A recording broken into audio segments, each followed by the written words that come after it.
que rey bii nii dafa yomb torop, am na motif bu nekk ci biir te ginnaaw li Modou Lo wax dañoo bëggoon takkal Aziz Dabala ne góor jigéen la demuñu woon intention pour rey ko. encore une fois bu dee kii ci la bokk ak lay demuñu woon kër Aziz am intention pour rey ko déedéet dañoo demoon boole ko ak nit pour kooku sëyee ko ginnaaw ñu filmer ko pour ku nekk amante ñoom ñaar ay vidéo loolu la Modou Lo expliqué. est-ce que yéen a ngi dégg? derrière chaque crime il y a un motif. lii am na lan moo laxasu ci ginnaaw te police incha allah bu ñu continuer seen liggéey billaahi ñii dinañ wax lu raw sax turu artiste bii ñu ci tudd. Aziz ñu dem ba sonn ci chantage bi nag ñu ne dañ koy sàkkal pexe genre utal ko moom tamit ku ko tëddee vu que fan yooyu xam nga yéen sénégalais da ngeen mën a tuumalaate. yéen a doon topp ndem si yàlla sa naan ko borom ñaari tur yi nga dangay xeesal genre affaire yooyu ñii nag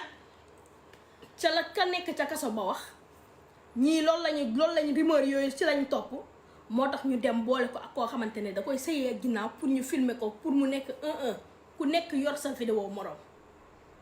est-ce que yéen a ngi dégg? portable Aziz police fekkee na ko si dëgg gi walla j'ai pas compris. si dafa amoon ay vidéo yi fu mag mais mënoon ngeen ñoo bàyyi rek ñu barkeelu ci vidéo yi nag sama woykat bu baax bi bu dee dëgg la tubaari kàlla moo gënoon ngeen jàpp suñu xarit bi rey ko nii rey bu ñaaw ndax buñ la jàppee gàcce dina am de. démb ba tey nag Pape Mbaye jëfru na xaw ma lu mu jëfru démb ba tey Pape Mbaye tiit na xaw ma lu mu tiit ma ngay wax rek di wax rek. nee na wax jii jaral na ko mandat d'arrêt international da ciy xar tànk tubayam ndax fereeram deful dara. xam nga ne ñoom ñaar seen ñaari papa yi ñoo bokk ndey ak baay muy Tarba ak Mbaaya seen ñaari papa yi ñoo bokk ndey ak baay.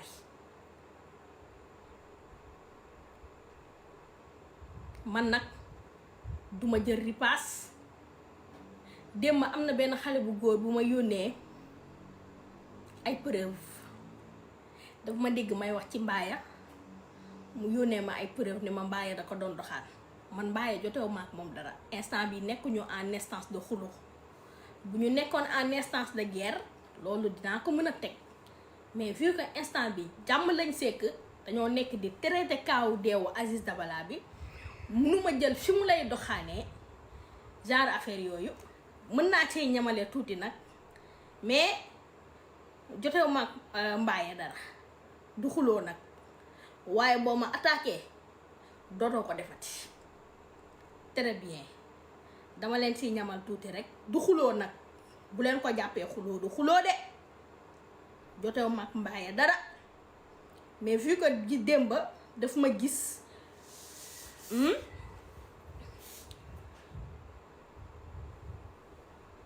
non please non bu ko teg bu ma ko teg d'accord amul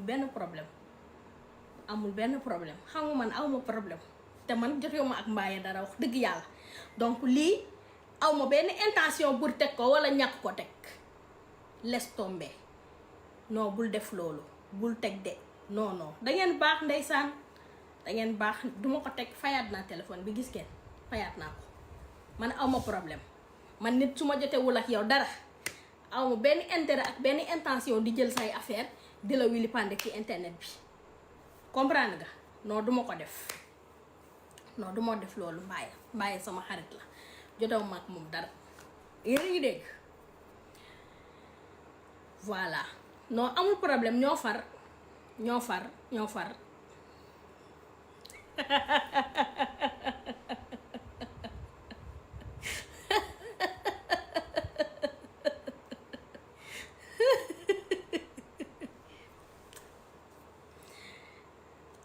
nañ bàyyi di wër di doxaan ci TikTok bi nag dëgg yàlla loolu baaxul de yéen a ngi dégg non après dinaa leen jox Gambie may diwoo loolu du problème après dinaa leen jox Gambie non duma ko teg. démba dama gis Mbaaya yéeg ci benn live tiit bay bëgg a dee di wax ba dënam jug comprendre nga mu ne moom wax jii dina ci xar tànk tubayam jaral na ko mandat d'arrêt international ndax frère am deful dara. Mbaaya sama xarit bi yaa ngi fàttale ko ba nga jàppee Nabou Leye ci internet bi lu ne nga yàq ko wax bu ñaaw bu ne nga teg ko ci deram. démba sa xarit bi Mimi teg na ko partagé leen ma live bi Mimi mu ñëw tegaatal ma vaar boobu lu ne yàq nga ko ki nga xamante ne mooy Nabou Leye même bu fekkee moo def amoo ci woon benn preuve ah di tuddee doomu jàmbur ji lay yow bu ma comprendre bu baax yow Mbaaya xuloowuñu nag man damay analyser kese soo ma attaqué dinaa la attaqué soo ma attaqué dinaa gën a xuus si kaa bi te man xam nga maa la gën a ñaaw làmmiñ donc xuloowuñu nag damay analyser donc je te préviens léegi yow Mbaaya si je comprends bien danga doon jéem a jël suñu bopp sénégalais yi bëgg cee dugal ne Nabou Leye moo rey par force te Nabou Leye moom kese reyul. yow Mbaaya démba danga dóor doom làq doom te loolu waru la yow nga protéger woon Nabou Leye weer Tarba Mbaye sax moo gënoon fuuf ngay protéger góor di weer jigéen te Nabou Leye dafa am doom ci internet bi defu la waxu la. Mbaaya yow danga ñoo teg dil parce que man démb Mimi ba mu tegee audio yi li nga doon wax Nabou Leye man j'avais peur démb nalawuma dama tiitoon j'avais peur parce que yow Mbaaya yow double visage nga yora Mbaaya yaa dugal ci bopp sénégalais yëpp ne Nabou Leye moo rey Aziz Dabala nga làkk sa doom bëgg dóor Nabou Leye te ñoom ñaar ñëpp booloo def leeraguñu nag mais 90% li mu wane ak li waa DIC xam ak li waa gendarmerie xam ak li waa cybercriminalité xam ak li nekk ci taabalu Diomaye Faye loolu la wane affirmé wu ma dara nag tubaarikàlla mais yow Mbaaya yaa dugal ci nopp sénégalais yi ne Nabou Leye moo rey Aziz Dabala yaa ne Nabou Leye ba mu amee 13 ans la commencé cagatu yaa ko wax démb audio yi man déglu naa ko yaa ne Nabou Leye ba mu amee 15 ans wax bu ñaaw boo leen xalaat Mbaaya yëkkati na ko teg ko ci deru Nabou Leye bi yow Mbaaya da nga doon jouer le jeu parce que yow lépp li xew xam nga ko Nabou Leye defu la waxu la dama jaxle ci réew mi yow Mbaaya tu savais tout ndekete Mbaaya tu savais tout sama xarit nga nag mais tu savais tout je suis désolée bul ne li ñuy def Tarba Mbaye moo tax nga génn Sénégal defuñu la dara Sénégal dañoo buggul borom ñaari tur yi du yow kese la ñuy bundu xataal ci biir Sénégal buggul borom ñaari tur Sénégal buggul siifkat Sénégal buggul reykatu nit te lii dafa war a leer munoo enfoncé Nabou Leye ba ci biir ba Nabou Leye fu mu tourné ñu ne ko reykatu nit bi fu mu xajatul fenn mënatul firi mënatul def dara nga nekk ci réseaux sociaux yi xam nga ne Sénégal égal réseaux sociaux ñun dulkat yi bu ñu nekkee ci réseaux sociaux yi tudd turu jàmbur commencé di ci wax sénégalais yépp seen bët yi ci kooku la na koy teg yaa ko tuddee lay naan ko lay caga bi ba nga amee 13 ans lañ la commencé tëddee astafurlah boobu yëpp yaa ngi yàq deru Nabou Leye bi parce que xam nga ne Nabou dafa fidèle, xam nga ne Nabou àdduna du yàgg ba mu génn ci internet bi weer tarba da nga doon profiter ci situation bi yow mbaaya Pape Mbaye yow ndekete da nga doon profiter ci situation bi pour dugal ci nopp sénégalais yi ne yow di ñu analyser loo ne Nabou Leye moo def te deful te def na sax mais du moom kese am nga ko doon làq ci ginnaaw. man naka jëkk ma ne mbaaye nu mu jëlee kaa bii am na li xew yow ñu tudd sa frère rek nga tiit jóg jëfru du moom lu la leer ne du moom an sama xarit bi lu la leer ne du moom. Mimi deful demande de gisuma demande am gisuma demande Mimi de demande Mimi gisuma ko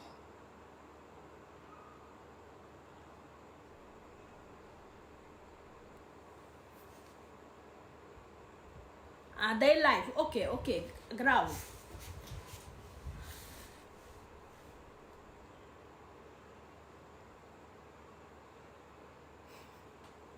nee nañ Mimi mi ngi ci sëñ Bada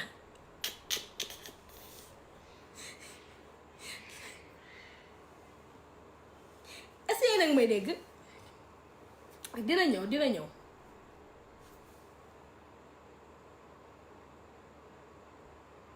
kii nee na ma Awoush au départ tu avais des informations qui semblaient être vraies chéri Koko man ay sources yu leer laa yor c'est que internet wax fi dafa wóorul te wax fi dafa yombul instant bii rek maa ngi toog ci ay bal mais il faut ma xaar lundi jàll pour mu mën a toog live bu saf wax ko sénégalais yi.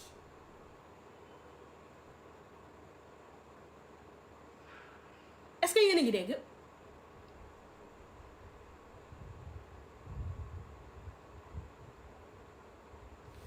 pour yéen seytaane yi di bind ay nonsense ci Mimi dama leen di bloqué yéen ñëpp nii ngeen def démb di ñëw fii di fenal Mimi naan Mimi mi lay saaga ay ndey ak Mimi man sëram laa duma saaga ndey te duma wax lu ñaaw bàyyi leen jaxase li ngeen di def nii amul benn sens bu dee ànd bi daf leen metti di ngeen dee ku fi bindaat dara ci Mimi dinaa la bloqué ku fi bind dara lu bon ci Mimi wala loo xam ne Mimi waxu ko dinaa la bloqué.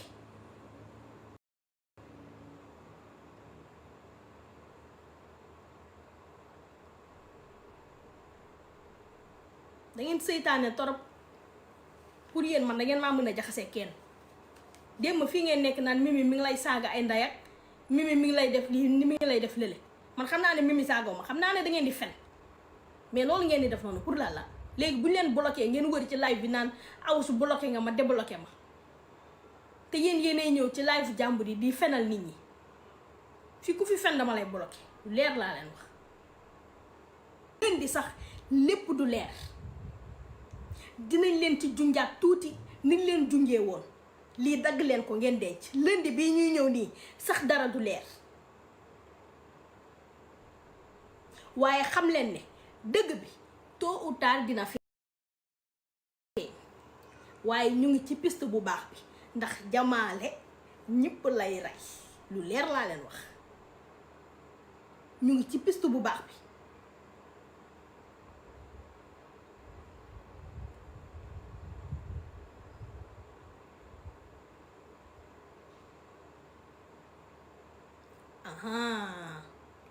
non lundi dara lépp du leer de li ngeen di xaar ci lundi bi du am mën nañ confrontation mën nañ def ay affaire yaa ma gën a xam mais ni ngeen ko bëgg xamee ak ni ngeen ko yaakaaree du demee noonu mais xam leen ne cas bi dina feeñ ndax ñu ngi ci piste bu baax bi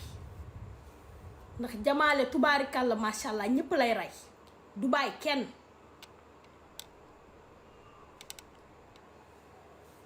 jamaale du bàyyi kenn ñëpp lay rey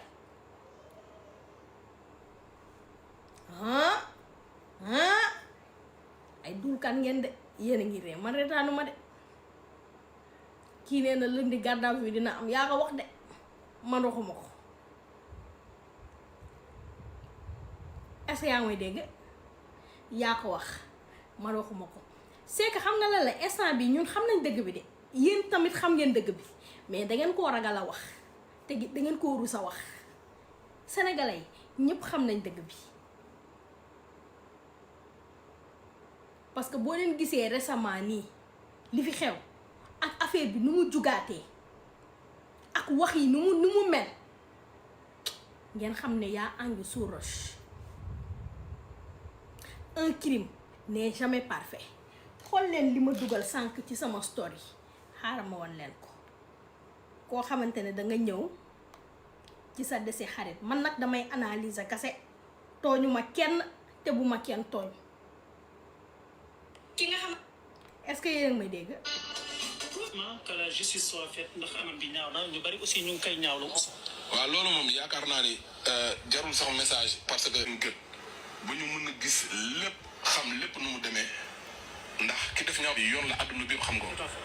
vraiment parce que lu mel nii foog ñu arrêté ko ci Sénégal ndax nu dalee Aziz mun na ma dalee noonu mun na la dalee noonu. dafa am lu ma bëgg a laajte yéen ñi xam Tarba dans la vraie vie dafa dër wala je comprends pas dafa dër wala parce que wax ji dama see gis baat bu lox baat bu tiit je comprends pas.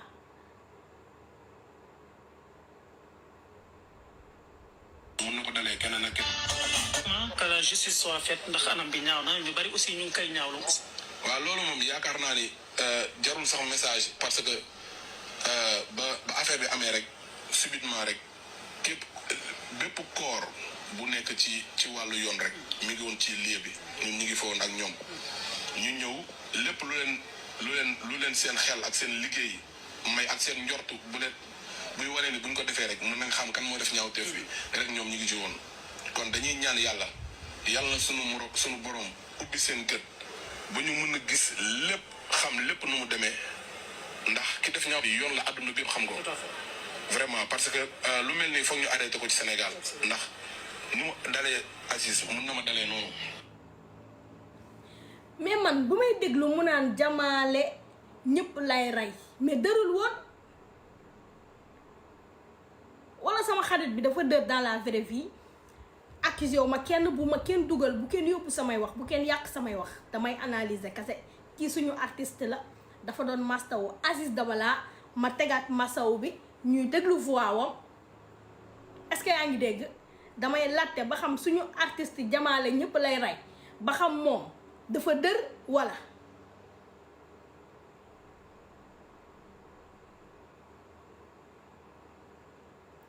te yàlla bëtu kan lay tijji bëtu police lay tijji wala bëtu kan ndax police yàlla du tijji seen bët ñoom seen liggéey la ñu def. que la justice soit faite ndax anam bi ñaaw na ñu bari aussi ñu ngi koy ñaawlu. waaw loolu moom yaakaar naa ni jarul sax message parce que ba affaire bi amee rek subitement rek bépp corps bu nekk ci wàllu yoon rek mi ngi woon ci lieu bi ñun ñu ngi fa woon ak ñoom ñu ñëw lépp lu leen seen xel ak seen liggéey may ak seen njortu buy wane ni buñ ko defee rek mën nañ xam kan moo def ñaawteef bi rek ñoom ñu ngi ci woon kon dañuy ñaan yàlla na sunu borom ubbi seen gët ba ñu mën a gis lépp xam lépp nu mu demee ndax ki def ñaaw bi yoon la àdduna bi xam ko vraiment parce que lu mel nii foog ñu arrêté ko ci Sénégal ndax nu mu dalee Aziz mun na ma dalee noonu mun na la dalee noonu mun na ko dalee keneen ak keneen moo tax dañuy ñaan yàlla na sunu borom nit ko ba ñu xam kan la ak nan la demee ak naka la ndax Aziz jotewu la kenn Aziz du tooñ Aziz jotewu la kenn jàmm la sekk ak ñëpp kon boog ñu ngi ñaan yàlla ku def jëf yu ñaaw ji yàlla na ko yàlla nit ba ñu xam ko. man sama xarit bi jamaale ñëpp lay rey ba muy naan Aziz jotewul ak kenn boobu dërul wax bi dafa direct Aziz dërul kii Aziz ku baax la jotewul ak kenn boobu dërul mais yàlla na yàlla tijji bëtu nit ñi ba ñu xam kan moo rey moom loolu leerul te am na fu muy waxee ne ñun ñu ngi woon tu l'as déjà accusé dama lay bloqué de danga maa dégg fu ma ko accusé man damaa mën a accusé nit man maay kan bay accusé waate tuma baaxul de. que la justice soit faite ndax anam bi ñaaw na ñu bari aussi ñu ngi koy ñaawlu.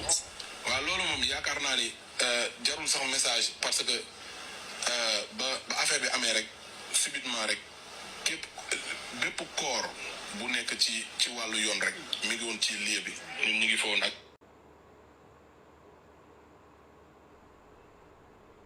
bépp corps bu nekkoon ci lieu bi rek ñun ñu ngi fa woon phrase boobu comprendre ma ko de.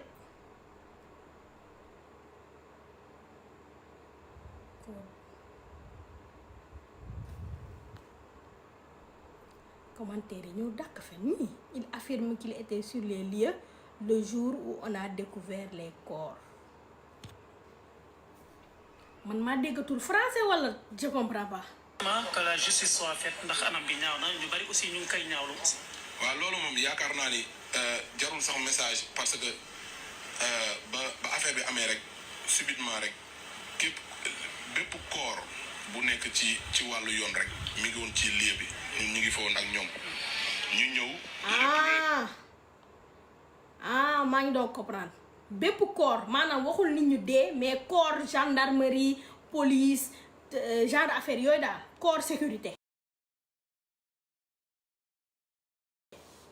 c'est ça n'est-ce pas c'est que man tam sama xel bi day négligé pas yeesaay du ma dégg français xam nga jànguma. que la justice soit faite ndax anam bi ñaaw na ñu bari aussi ñu ngi koy ñaawlu. waaw loolu moom yaakaar naa ni jarul sax message parce que ba affaire bi amee rek subitement rek bépp corps bu nekk ci wàllu yoon rek mi ngi woon ci lieu bi ñun ñu ngi fa woon ak ñoom ñu ñëw lépp lu leen seen xel ak seen liggéey may ak seen njortu buy wane ni buñ ko defee rek mën nañ xam kan moo def ñaawteef bi rek ñoom ñu ngi ci woon kon dañuy ñaan yàlla na sunu borom ubbi seen gët ba ñu mën a gis lépp xam lépp nu mu demee ndax ki def ñaaw yoon la àdduna bi yëpp xam ko vraiment parce que lu mel ni foog ñu arrêté ko ci Sénégal ndax ni mu dalee Aziz mun na ma dalee noonu mun na la dalee noonu mun na ko dalee keneen ak keneen moo tax dañuy ñaan yàlla na sunu borom nit ko ba ñu xam kan la ak nan la demee ak naka la ndax Aziz jotewu la kenn Aziz du tooñ Aziz jotewu la kenn jàpp. What he said is true and that's police. Yes, I understand now. am la sekk ak ñëpp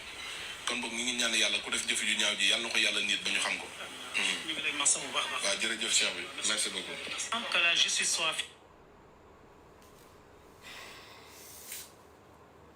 xam nga bëgg wax te ñemewoo li ngay wax loolu gën a metti ci àdduna dulkat bu bëgg a wax te ñemewul li muy wax.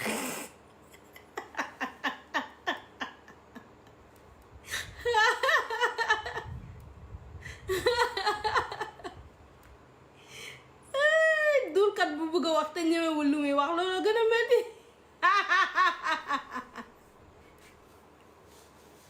te ne ay complice am lañ parce que rey bii nii dafa yomb torop am na motif bu nekk ci biir te ginnaaw li Modou Lo wax dañoo bëggoon takkal Aziz Dabala ne góor jigéen la demuñu woon intention pour rey ko encore une fois bu dee kii ci la bokk ak lay demuñu woon kër Aziz am intention pour rey ko déedéet dañoo demoon boole ko ak nit pour kooku sëyee ko ginnaaw ñu filmer ko pour ku nekk amante ñoom ñaar ay vidéo loolu la Modou Lo expliqué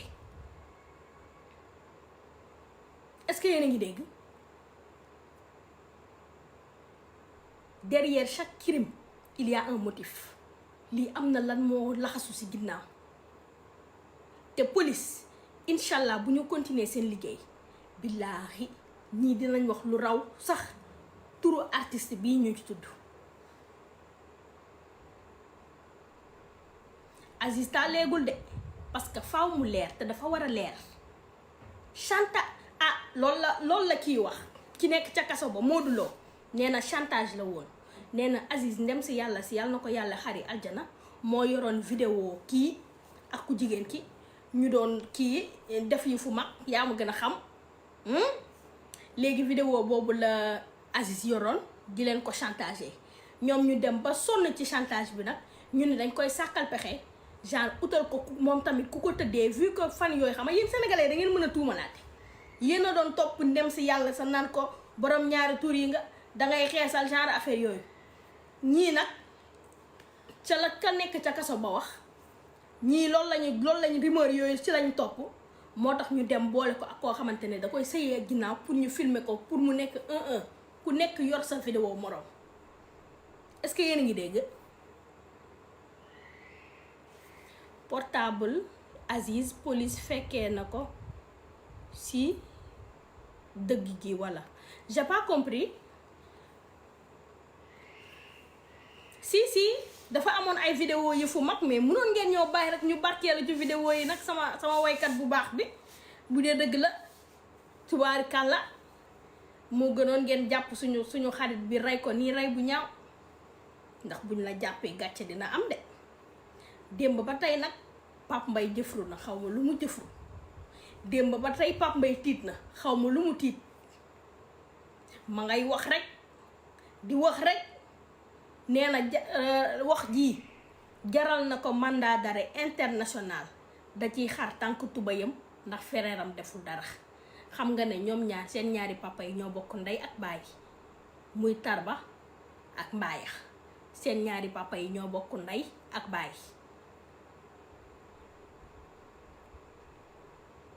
man nag duma jël ripaas. démb am na benn xale bu góor bu ma yónnee ay preuve dafa ma dégg may wax ci Mbaaya mu yónnee ma ay preuve ne ma Mbaaya da ko doon doxaan. man Mbaaya jotewu ma ak moom dara instant bi nekkuñu en instance de xuloo bu ñu nekkoon en instance de guerre loolu dinaa ko mën a teg mais vu que instant bi jàmm lañ sekk dañoo nekk di traité kaawu deewu Aziz Dabala bi mënuma jël fi mu lay doxaanee genre affaire yooyu mën naa cee ñamale tuuti nag mais jotewu ma ak Mbaaya dara du xuloo nag waaye boo ma attaqué dootoo ko defati. très bien dama leen si ñamal tuuti rek du xuloo nag bu leen ko jàppee xuloo du xuloo de jotewu ma ak Mbaaya dara mais vu que ji démb daf ma gis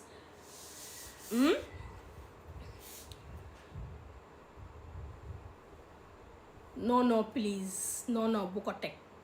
bu ma ko teg d'accord amul benn problème xam nga man awma problème te man jotewu ma ak Mbaaya dara wax dëgg yàlla donc lii awma benn intention pour teg ko wala ñàkk ko teg laisse tomber non bul def loolu bul teg de non dangeen baax ndeysaan dangeen baax duma ko teg fayaat naa téléphone bi gis ngeen fayaat naa ko man awma problème man nit su ma jotewul ak yow dara awma benn intérêt ak benn intention di jël say affaire di la wili pande ci internet bi comprendre nga non duma ko def non duma def loolu Mbaaya sama xarit la jotewu ma ak moom dara yéen a ngi dégg voilà non amul problème ñoo far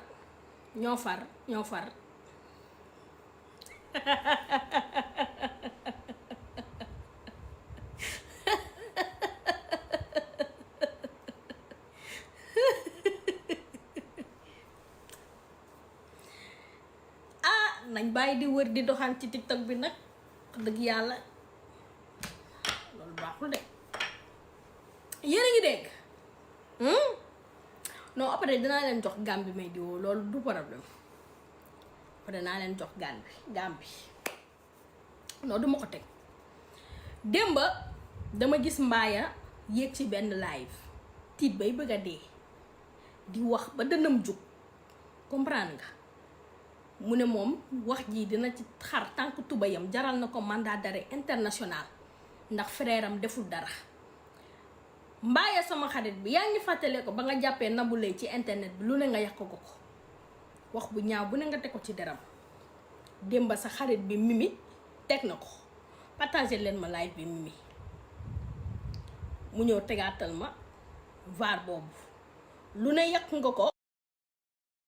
ki nga xamante ne mooy Nabou Leye même bu fekkee moo def amoo ci woon benn preuve ah di tuddee doomu jàmbur ji lay yow bu ma comprendre bu baax yow mbaaya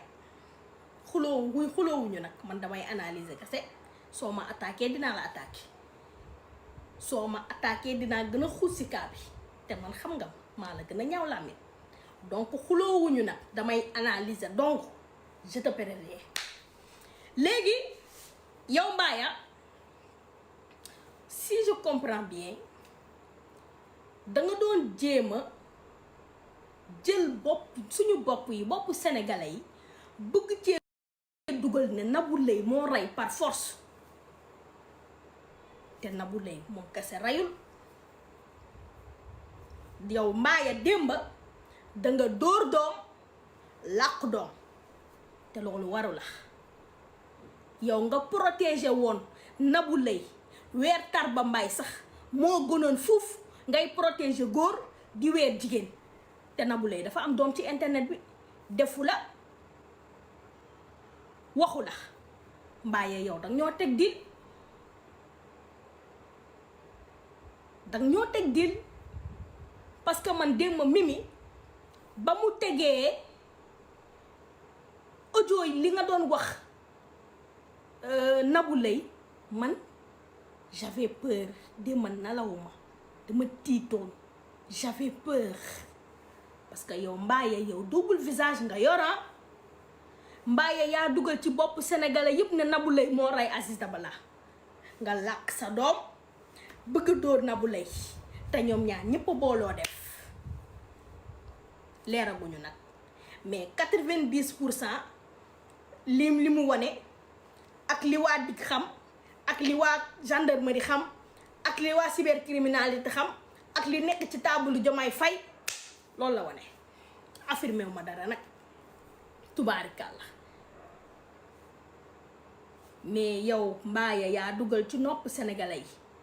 ne Nabou Leye moo rey Aziz Dabala yaa ne Nabou Leye ba mu amee 13 ans la commencé cagatu yaa ko wax démb audio yi man déglu naa ko yaa ne Nabou Leye ba mu amee 15 ans wax bu ñaaw boo leen xalaat mbaaye yëkkati na ko teg ko ci deru Nabou Leye bi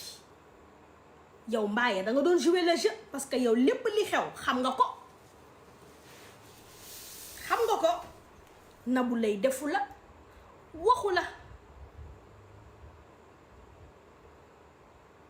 dama jaxle ci réew mi yow mbaaya tu savais tout ndekete mbaaya tu savais tout sama xarit nga nag mais tu savais tout je suis désolée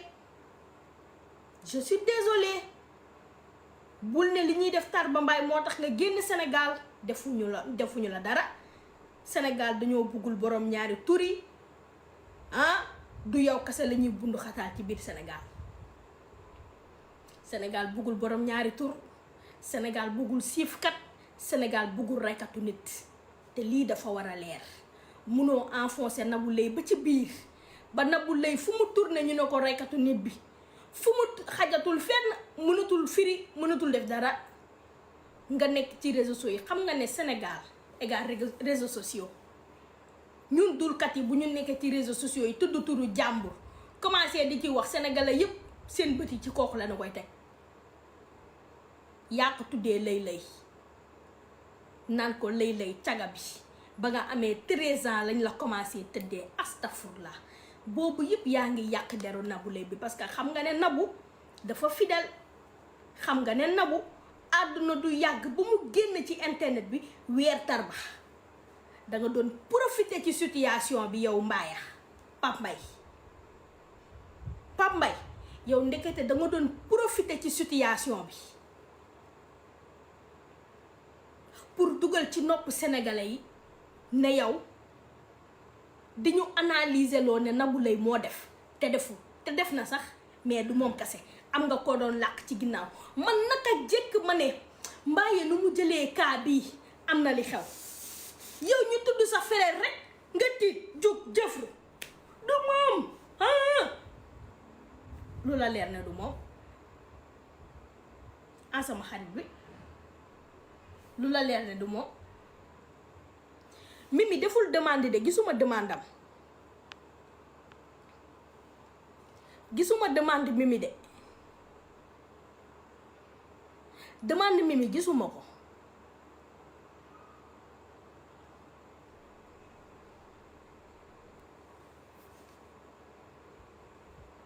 day live ok grave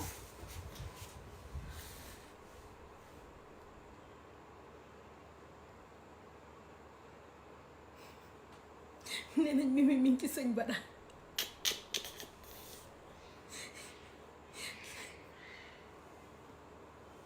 est-ce que yéen a ngi may dégg dina ñëw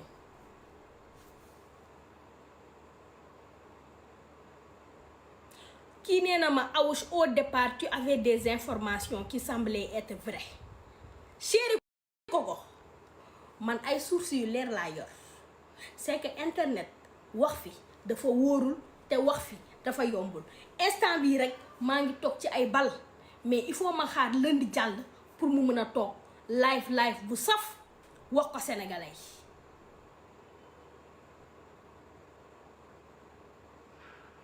est-ce que yéen a ngi dégg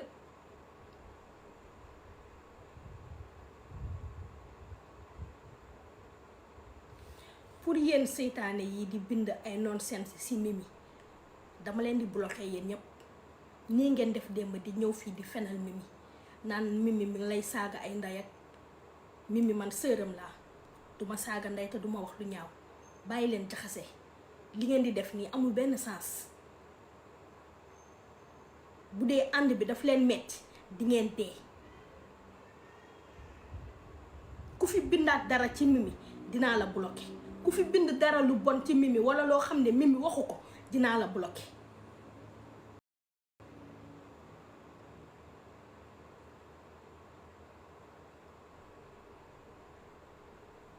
dangeen seytaane torop pour yéen man dangeen maa mën a jaxase kenn démb fii ngeen nekk naan Mimi mi ngi lay saaga ay ndey ak Mimi mi ngi lay def lii mi ngi lay def lële man xam naa ne Mimi saagaw ma xam naa ne dangeen di fen mais loolu ngeen di def noonu pour la léegi bu ñu leen bloqué ngeen wër ci live bi naan Awoush bloqué nga ma débloqué ma te yéenay ñëw ci live jàmbur yi di fenal nit ñi fii ku fi fen dama lay bloqué lu leer laa leen wax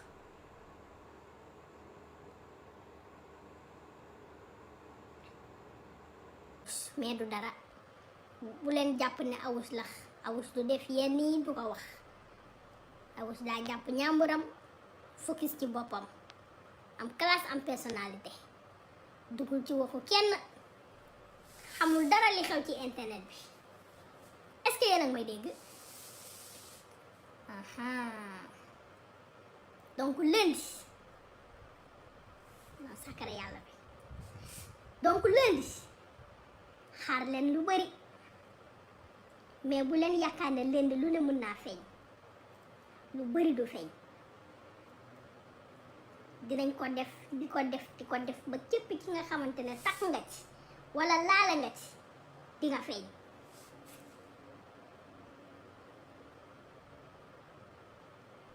fii moom gisatoo leen fi dara dëgg yàlla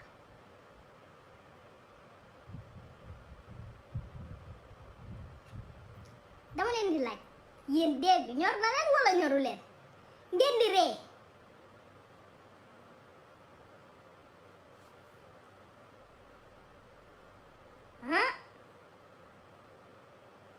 kii naan ma gis naa piercing beeg kii naan ma gis naa sàkkara yàlla bi léegi nag man je suis fatiguée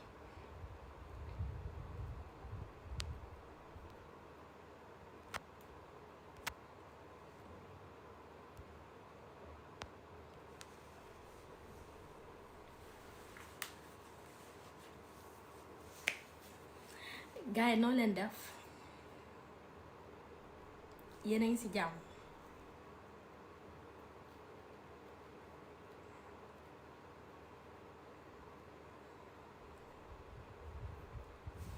donc donc di leen wax rek ne que deewu Aziz bi dafa war a leer ñun xamuñu ci lu bari wax fa dëgg neex yàlla démb Libération gis ngeen tubaarikàlla li mu bind ci Facebook bi te xam ngeen Libération du fen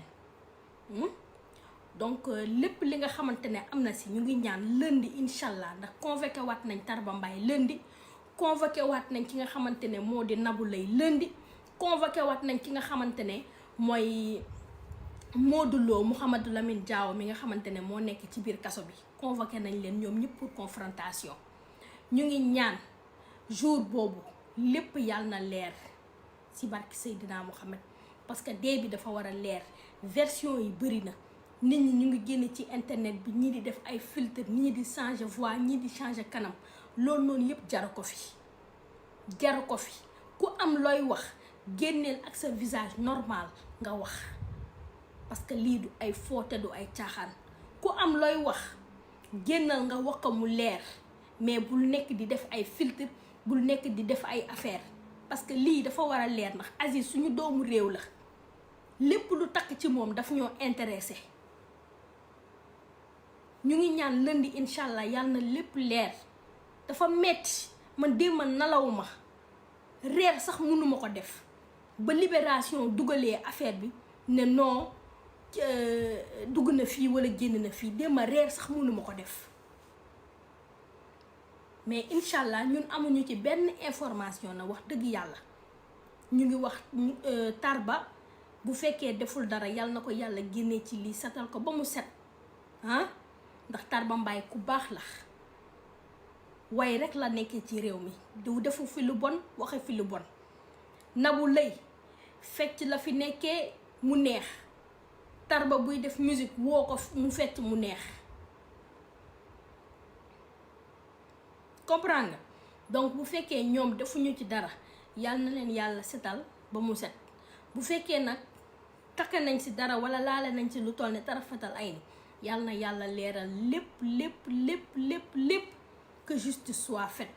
képp ku ciy wax xamoo ci dara cas bi justice kase moo ci xam dara est-ce que yéen a may dégg cas bi justice kase procureur ak juge ñoo la mën a wax kii moo rey wala kee moo rey képp ku nekk ci internet bi naan la kii moo wala kee day duul xamu ci dara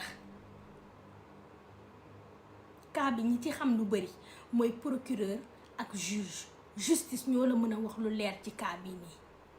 man nag xameel woo leen ma yu fu ñàkk fayda donc duma fi génn naan leen kii la wala kële la